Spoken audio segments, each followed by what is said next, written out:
In today's episode of the Pathway Presents podcast, I have a very interesting guest here with me today. I'm with the head of growth of BEMO and with Brandon Lecoq. And he is basically actually been with the company for a couple of years and now is driving growth. So today we're going to be learning all about BEMO, but also about Brandon's perspective on growth and a little bit about his personal journey as well. So Brandon, welcome to the show.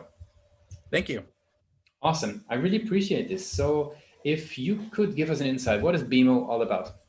Sure. So BEMO is a Microsoft partner that helps small and medium businesses not get hacked, right? And we help them not get hacked by implementing Microsoft's security tools that they purchase with Microsoft 365 and Azure. And for us, small businesses mean companies with 20 to 200 employees. Okay, interesting. So tell us a little bit more sort of, what do they get when they get started with BEMO? Like, what is it that they, what is the problem that they're coming with and what is the solution that they're being handed? Sure. So typically when a customer comes to us, it's because they have some sort of compliance need that the government told them, hey, you've got to go be compliant or you've got to do this in order to do business, right? And so then they come to us and they say, hey, we're a Microsoft shop. We buy Microsoft 365, right? Word, Excel, etc. And they're like, what do I need to do? I need to check this checkbox, otherwise the government won't let me do business, or you get fined, right? And so we enable the tools.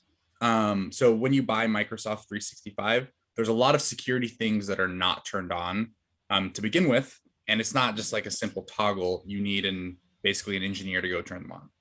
And so what we do is we bring you up to speed in turning all those security features on. Yeah. Okay, cool. That makes it very clear. That makes security actually much easier to understand in many other cases. So that's pretty good.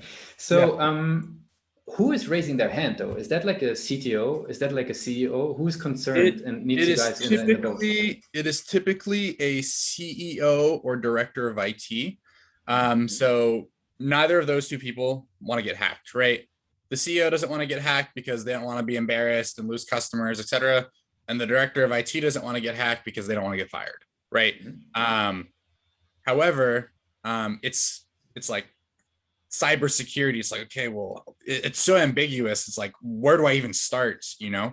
And so typically a CEO is just like, here's the money, just go do it. And the director of IT is like, I don't know how to do this. They're like, I've got too many things to do. It's impossible to know every single technology. So just please go do it for me. Okay, cool. Makes a whole lot of sense.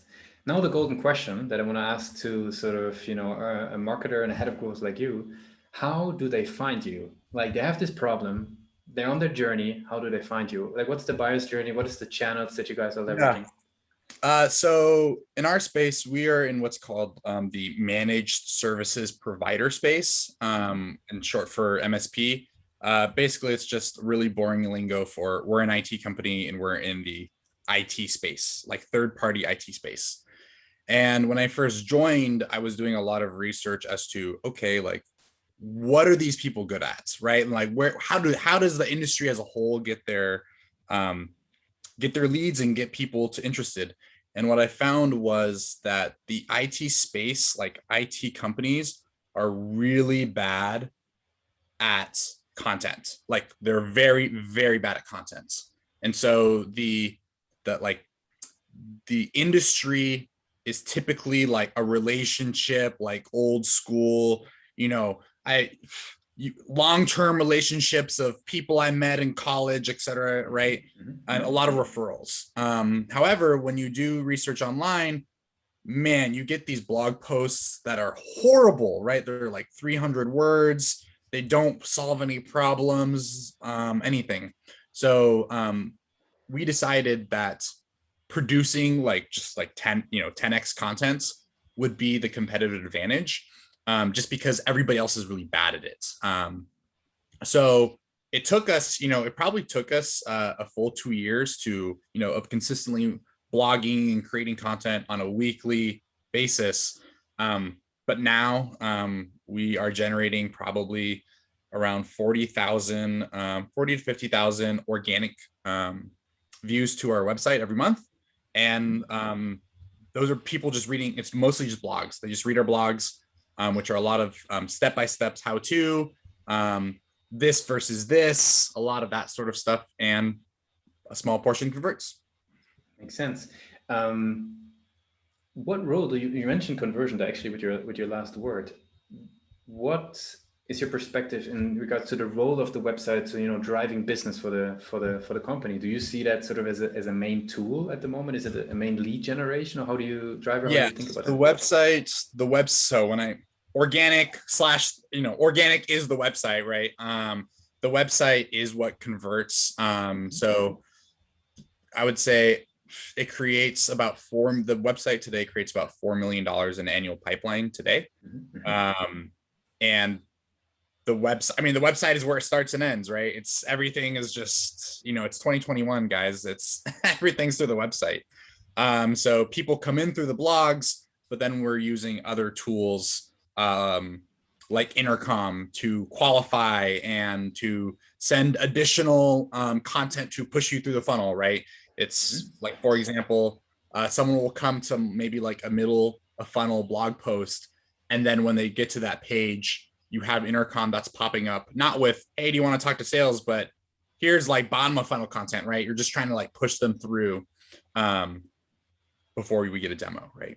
Makes a whole lot of sense. A lot of folks that we have on the show, they're actually very critical in a way with their website, right? They know they're driving traffic, but they always see kind of like some things where they want to get the website to. Like, where do you see the strength of the page as it is today, and where do you see sort of, room for improvement? Yeah, I think room for improvement is always, I think converting, you can always go get more. The problem with, I think contextually, we're at a point where, like I said, I have like 50,000 per month, which is like a pretty good amount. And so it used to be that I was trying to drive traffic, and now I don't really care about traffic as much anymore, whereas I care about conversion, right? But it's depending on where you are at that stage, it's like I could get to 100,000, but that wouldn't necessarily double my conversion just by getting more traffic, because I would have to write more top of funnel stuff. I've already written about a lot of the middle and bottom of funnel things. And so now it's just more about how do I increase the conversion rate? It's such an interesting way to think about this, because I think most marketers, or many marketers, are in that fight to generate that traffic. But what you just said was gold. Like, if you just add on more top funnel content, the traffic will increase, but you end up with pretty much the same results. It's super interesting. Super interesting. Cool.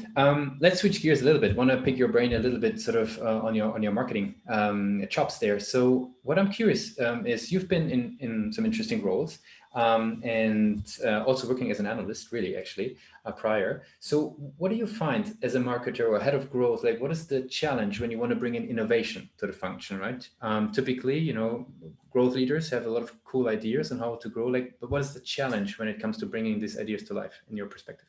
Yeah, a lot of it is just execution, right? I think that in December of every year, every single company comes up with a plan, and then by January 30th, the plan is just a piece of paper, right? And so part of it is, how do I stick to something and execute consistently on it, is very difficult, especially since, and it's not like I'm any better than anybody else. I fall into the same trap. Throughout the year, you have these shiny objects that come at you that try to tell you, oh, I'm just going to solve all your problems. I'm going to solve all your problems. And you're like, wow, like that's this easy path is just presenting itself. But really, it's never the case. I would say no one tool is really going to just like be the saving grace of everything. And so I think having that, marketing is hard, and like there's no I think there's a lot of tools. Yes, there's some tools that make it easier, but some tools try to say like, we're going to like just change your life. And for me, it's it's going to continue to be hard anyway. I think it makes a whole lot of sense. I heard a quote once which was the same about books, right? You cannot find that one book. You always have to keep on learning and get the pieces together. It seems to be just the same here. Yeah, and I see too, especially like on Twitter, people are always posting like top 50 books to read. What books are you reading? And honestly, I find myself reading the same like 4 or 5 books over and over again. Instead of reading new books, it's just like by the time I get to book number 5, I'm already forgetting book number 1. And again, it's more about the execution of 4 or 5 ideas than it is about always trying to read and find new things, you know? Yep, 100%. Very cool. You spoke about conversion there. So I want to ask a bit about your experience. What do you typically find the challenge when it comes to conversion optimization, right? Now that you're in the spot where there is, good traffic coming, what do you find to be the challenges? Yeah. So today, we're getting, let's say, 40,000 people to our website just from organic traffic. And then that converts to about and depending on the month, about 30 meetings per month. And our average deal size is 12,000 with a range of like 8 to 60, so our sweet spot is really that 10 to 30K annual recurring revenue sweet spot. And so I think the challenge is, okay, I'm getting these 40 meetings of the 40,000, right? Mm-hmm. What are the other 99% of people doing? It's really tough. It's, you can use things like Hotjar to see where people are clicking on, or, even HubSpot, right? HubSpot, it tells you what pages people go to, what videos they're consuming. Because we use Wistia for our video hosting. And so Wistia connects to HubSpot. It tells us, what videos people watched, how long they watched it for, what blog posts they read, what they did, right? But even with that, it's still trying to figure out, okay, but like I got this data, what would push people through the funnel more, And sometimes it's really hard to know if is it the pricing is too expensive, or is it because the messaging isn't good? It's kind of hard to tell. Yeah. So it seems like you're trying a lot of different tools to kind of put the puzzle together in a way, right? Sounds interesting. Cool. One more switch of gears. We want to get to know you a little bit better, because you seem to be also very focused on content, as you mentioned at the very beginning. I would be curious though, because there is, and you did the same for the tools, actually, there's so much content out there. How do you pick and choose, like what to take for marketing, and what to actually take on board, and what of all of these things to try to execute that you can read? Yeah. I think for every person, it's going to be a little bit different. We had, I think you have to try a lot of things, and there's going to be some things that work. And I would say just once you find something that works, just double down on it. Yep. And for us, it was at the very beginning, a popular service that, so we do cybersecurity, but sometimes to enable your cybersecurity, we have to move you from G Suite. We have to consolidate your technologies, right? Yep. So sometimes they'll say, hey, Brandon, I need to be compliant in this. But I'm like, hey, you're on this really old email server. First, I got to update you before I can even do your cybersecurity, right? So one of our early successes was we wrote a step-by-step blog post on how to migrate from GoDaddy to Office 365. Yep. And just because we were in these sales calls where we were saying, hey, it's going to cost you, let's say, $5,000 to migrate. And they'd be like, Brandon, that's too expensive. I'll just do it myself. Mm-hmm. Okay. So I would just post the instructions online. I even did a like step-by-step webinar where we like show you our it's like a screen share of doing it. Yep. And we'd post it on the website, and then people would watch it and read it and would be like, oh shit, I can't do that. And then they would book a meeting, right? Yep. And so we were like, wow, it was just something as simple as posting how we do it. Mm-hmm. And then people realizing, wow, I actually cannot do that sort of thing. Let me reach out to these professionals. And so what we did is we looked at all the content. We're like, that is the only piece of blog post that's converting out of our 50 blogs. Mm-hmm. Let's just create more instructions. How to move from G Suite to Office 365, how to do SharePoint to Office 365. And then it just, meetings started getting booked. It's so interesting. I think I mean, I think you found like a very interesting nugget there, right? Just if you give information and people actually realize how much work it actually is, Yeah. the mindset changes. Like it's insane. Oh, totally. I mean, it's like you could give me all the and it's so funny because it's like people are just like, oh yeah, this is an easy thing to do. It's kind of like if you gave me all the pieces to build a car and you gave Yep. me the instructions to build a car, I still Yep. cannot build a car. Yep. Yep. No, makes a whole lot of sense. Yeah, there's a lot of like interesting psychology thing around this. So I think this is a topic that we will pick up in future shows as well to see how this instructional topic evolves. Thanks for that. So cool. I want to wrap it up with a couple of rapid fire questions. You ready for those? Sure. What's the last book you read? Influence. It's like the 7 steps. I don't remember who it's by, but it's a really kind of an old book, and it's just it's like 7 steps of or 7 things of influence. And you just got to incorporate them in your website. What's the one thing that's your company's focused on the most at the moment? Increasing gross margins. If there would be no boundaries in tech, what's the one thing you would fix for your role today? There is no boundaries in tech. You can do everything. What's the one you would fix for your role? Oof. Attribution. Yeah, that has been coming up a couple of times. What's the last thing that kept you awake at night about the company? How are we going to increase net revenue retention from 105% to 110%? And the last question would be, if today would be your very first day, right? Working as a head of growth, like what's the one thing that you would give yourself as an advice? Oof. I would have niched down a lot sooner. And I'm still not doing this fast enough. And what I mean by niche down is choosing finance as an industry is not niching down. You've got to choose like pension planning companies.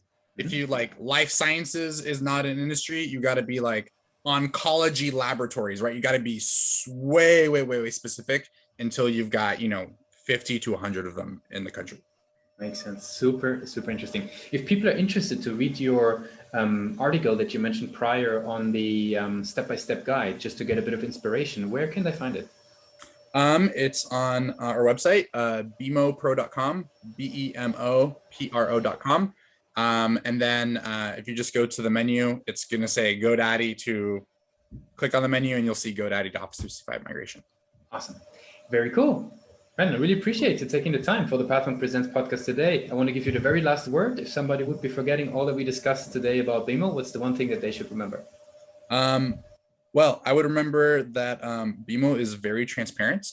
We talk a lot about our benefits, our pricing, revenue numbers. We're pretty open about everything metric-wise because we know that other companies like us are struggling. We are at about 5 million ARR, and we know that getting up into this point is really difficult. So you can reach out to us or go to our website, and you'll see that we'd like to talk about a lot of that stuff. Awesome. Thanks a lot for being a guest on Pathmark Presents. Absolutely, and thanks for inviting me.